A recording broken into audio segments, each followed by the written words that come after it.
রুদ্র যা বুঝার বুঝে নিল, তার বুঝতেই কিছু বাকি নেই। অতঃপর চুপ করে কিছু একটা ভেবে উত্তর দিল, দাদুমণি আমি তোমায় দুইটা অপশন দেব। অপশন 1 তুমি ভালো কোনো খবর শুনতে চাও, নাকি অপশন 2 খারাপটা। তবে যাই বলো যে কোনো একটাই শুনতে হবে। এখন তুমি ডিসিশন করো কোনটাই শুনতে চাও। রুদ্রর মুখে এমন কথা শুনেই চুপসে গেল রেহানার মুখ। তিনি শীতল দৃষ্টিতে নিক্ষেপ করেই বললেন, ভালোটাই বলো দাদু ভাই, আমিও শুনতে চাই আমার বড় দাদু ভাইয়ের ব্যাপারে। রুদ্র অন্যদিকে মুখ ফিরিয়ে বলল, তোমার নাতি সৎ পথে আছে, চিন্তা করো না দাদুমণি। শুধু একটা কথাই বলবো, তোমার নাতি উত্তম কিছুই করেছে। সে উত্তমটা কি যদি একবার বলতে দাদু ভাই। রুদ্র মুচকি হাসলো, সেটা যদি বলারই হতো দাদুমণি আমি কবেই বলে দিতাম। প্লিজ আর এই প্রসঙ্গের কিছুই জিজ্ঞাসা করবে না। আমার যতটুকু বলার সামর্থ্য ছিল আমি বলে দিয়েছি, আর কিছুই জিজ্ঞাসা করবে না দাদুমণি। ঠিক আছে, আর কিছুই জিজ্ঞাসা করলাম না দাদু ভাই। তবে একটা কথাই মাথায় রেখো, তোমরা চৌধুরী বাড়ির অমূল্য রত্ন। তোমরা সহি সালামতেই থাকো, এটাই কামনা করি। আর যাই করবে ভেবেচিন্তে পথ হাঁটবে, চিন্তা করো না দাদুমণি। তারপরে রুদ্রর মুখে মলিন হাসি নিয়ে বেরিয়ে গেল। দরজায় ঠেলে রুমে ঢুকলেন নাজনীন বেগম। তাকে দেখে খুশি উঠে বসলো। তিনি পাশে বসেই খুশির মাথায় হাত রাখলেন। নাজনীন বেগমের মুখে পানে তাকিয়ে খুশি হাসলো। কত মিষ্টি হাসি বড় আম্মু, কত আদর যত্ন করে আমায়। ইস যদি আমার আম্মু এমন হতো। কেন যে আমার আম্মু শুধু এত বকাবকি করে। খুশির ভাবনার মাঝে আগাবাগায় নাজনীন বেগম বললেন, খুশি মা একটা কথা বলবি আমায়? হ্যাঁ বড় আম্মু বলো। সত্যি বলবি মা? খুশি নাজনীন বেগমের কোলেই মাথা রেখে বলল, সত্যি। তুই কি কাউকে পছন্দ করিস মা? কথাটা শুনেই খুশির তুলতুলে গালে হাসি নিমিষেই মিলিয়ে গেল। মাথা তুলে বলল, এই কথা বললে কেন বড় আম্মু? তুই আগে আমার কথায় উত্তর দে। খুশি কিছু একটা ভেবে বলল, সত্যি কথা বলবো বড় আম্মু? হ্যাঁ ঠিক আছে শোনো। গত এক সপ্তাহ যাবত এক ছেলে নাফিসার পিছনে ঘুরঘুর করছিল। নাফিসা প্রথমেই রাজি হয়নি, তবে ছেলেটা ওকে থ্রেট দিয়েছিল ওর বন্ধুর সঙ্গে আমি রিলেশন না করলে নাফিসার ক্ষতি করে দেবে। আর সেই দিন দেখা করতে যাওয়ায় অব্র ভাইয়ের ফ্রেন্ড ইরফান ভাইকে দেখে ফেলেছি। সেই দিন সুযোগ বুঝে কেটে পড়ায় বেঁচে গিয়েছিলাম, তবে অব্র ভাইয়া আমাকে সেখানে খুঁজে পায়নি। পেলে শরীরের হাড়গুড়ার আস্ত থাকতো না। বলিস কি রে মা? হ্যাঁ বড় আম্মু, তবে বিশ্বাস করো আমি কোনো ছেলের সঙ্গে প্রেম টেম করি না। আম্মুকে এই কথা বলবি না প্লিজ, মেরেই ফেলবে। মেজো জানবে না। তবে তুই যেহেতু নির্দোষ সেইখানে কিছু হবে না, একদম চিন্তা করিস না মা, আমি আছি তোর সঙ্গে।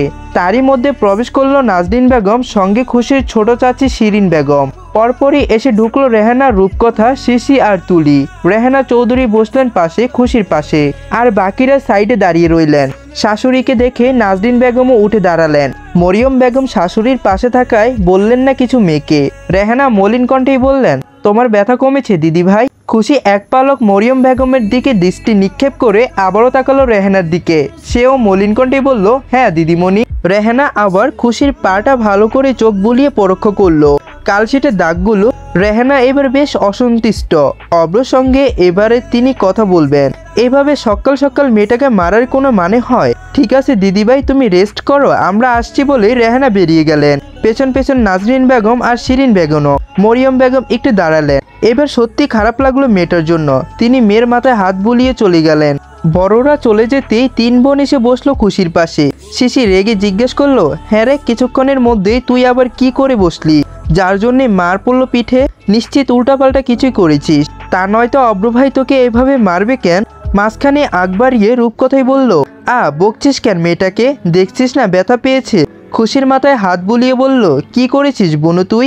আমার কাছে বল তো নির্দয়। তেমন কিছু করিনি আপু। তাহলে? শুধুই আমার কাছে এক কাপ কফি চেয়েছিল অব্র ভাই, আমি এনে দিলাম, এরপরে শুধু শুধু মারলো।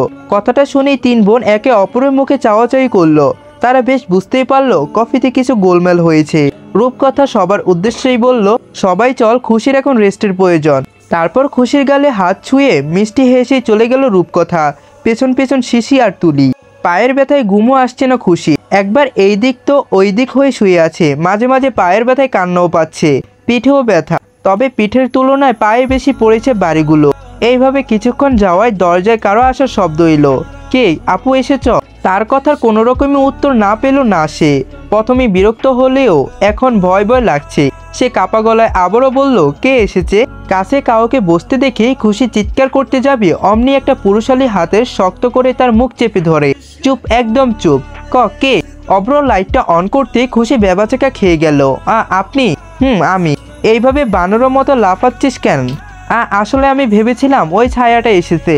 অব্র তৎক্ষণাৎ দৃষ্টিতে তাকিয়ে বলল, কোন ছায়াটা? ওই যে প্রতি রাতে আসে। অব্র হাঁটু ঘুরে বসে বলল, বাজে না বকে পাটা দেখা। কোন পা? আমার পা? আপনার পা তো আপনার পায়েই আছে, তাহলে আমি দেখাবো কিভাবে?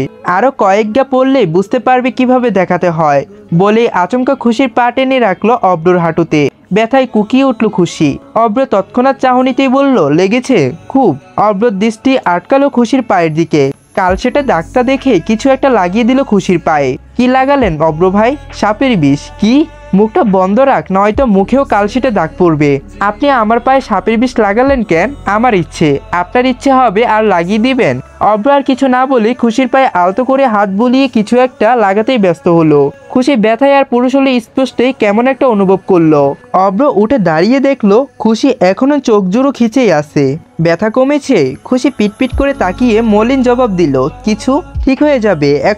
এখন শুয়ে পড়। না, ঘুমাবো না। তাহলে কি করবি? আগে বলেন সরি মারলেন কেন? বলবো না ঘুমা, তাহলে আমিও ঘুমাবো না। জেদ করিস না, করব। অব্র বিরক্ত নিয়ে বলল, সরি বললেই কি হবে? একবার বলেই দেখুন না। ঠিক আছে ঘুমা। কই বললেন না যে? সরি। কুত্তা তোর হরি। হোয়াট? না মানে কিছু না। কি বললি? বললাম কিছু না। তোকে এইসব আউফাউ কে শিখিয়েছে? কেউ না। বল, নয়তো পিটিয়ে ছাল তুলে নেব। বলছি নাফিসা শিখিয়েছে। ওয়েট, তোকে কলেজে আর কোচিং এ পাঠানো হয় ওইসব শেখার জন্য? সরি অব্র ভাই, আর কখনো বলবো না। এইবার ঘুমা, নয়তো আবারও পিঠে পড়বে। ঠিক আছে। অব্র দরজার কাছে গিয়ে আবারও থামলো, তারপরই বলল, আর হ্যাঁ শোন, কালকেই তোকে আমি কলেজে পৌঁছে দিব। খুশি হালকা মাথা নাড়িয়ে হ্যাঁ সম্মিত জানাতেই অব্র পেরিয়ে গেল। সকাল সকাল ডাইনিং রুমে অব্রকে আসতে দেখে সবাই অবাক হলো। সিঁড়ি দিয়ে ফোল হাতা শার্টটা বলতাতেই নিচে নেমে এসে খুশির উদ্দেশ্যে জিজ্ঞাসা করলো, তোর হয়েছে? ডাইনিংয়ে বসে থেকে খুশি উত্তর দিল, হ্যাঁ। কথাটা শুনে সবাই ডাইনিংয়ে বসে থাকা রেহেনা সহ সবাই বেশ অবাকের দৃষ্টিতে তাকিয়ে রইল অব্রর দিকে। যেই ছেলেটা কাল লাঠি দিয়ে পিটা করলো আজ সে কলেজে পৌঁছে দিবে। ডাইনিংয়ে বসা রূপকথা শিশি তুলি হাঁ করে তাকিয়ে আছে অব্রর পানে। যদিও বাড়ির কর্তারা আগেই নাস্তা সেরে চলে গিয়েছিল যার যার কর্মক্ষেত্রে। সবাই এইভাবে তাকিয়ে থাকতে দেখে অব্র বুক উসকিয়ে বিরক্ত চোখে জিজ্ঞাসা করলো, কি এইভাবে তাকিয়ে থাকার মানে কি? এইখানে কি সার্কাস জমেছে? সঙ্গে সঙ্গে সবাই নাড়াচড়ে বসলো। ডাইনিংয়ে বসা রেহেনা জিজ্ঞেস করলো, দাদুভাই তুমি পৌঁছে দিবে দিদিভাইকে? হ্যাঁ, কেন? না মানে এমনি। অব্র বিরক্ত চোখে খুশিকে আরেকবার ডাকলো। বেলা বাজে 8:20। খুশিকে তাড়া দিয়ে সে পার্কিং এর লটের দিকে গেল। পেছন পেছন খুশিও পৌঁছে গেল। অব্র একটা হেলমেট খুশির হাতে দিয়ে বলল, এটা পরে নে মাথায়। খুশি হেলমেটটা পরে উঠেই বসলো বাইকে। খুশিকে এইভাবে কুচুমুচু হতে দেখে অব্র গম্ভীর কণ্ঠে বলল, এখন কি মার্ডার কেসে আমাকে পাশাতে চাস? কেন অব্র ভাই? ধরে বস। কোথায়? আমার পায়ে। এই বাবা, পায়ে আবার কিভাবে ধরে বসবো? ইডিয়েট, আমায় ধরে বসতে বলেছি, এটাও বলে দিতে হয়? ও, আমি বুঝতে পারিনি। অব্র আর কিছু না বলে বাইক স্টার্ট দিল। 9টায় এসে খুশির কলেজের সামনে বাইক থামলো। হেলমেট খুলে অব্র বলল, নাম।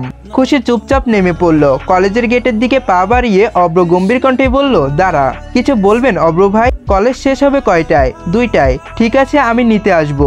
যদি এইদিক ওইদিক দেখি তো পুরো মেহগুনি গাছের ডাল তোর পিঠেই ভাঙবো। মাথায় থাকে যেন।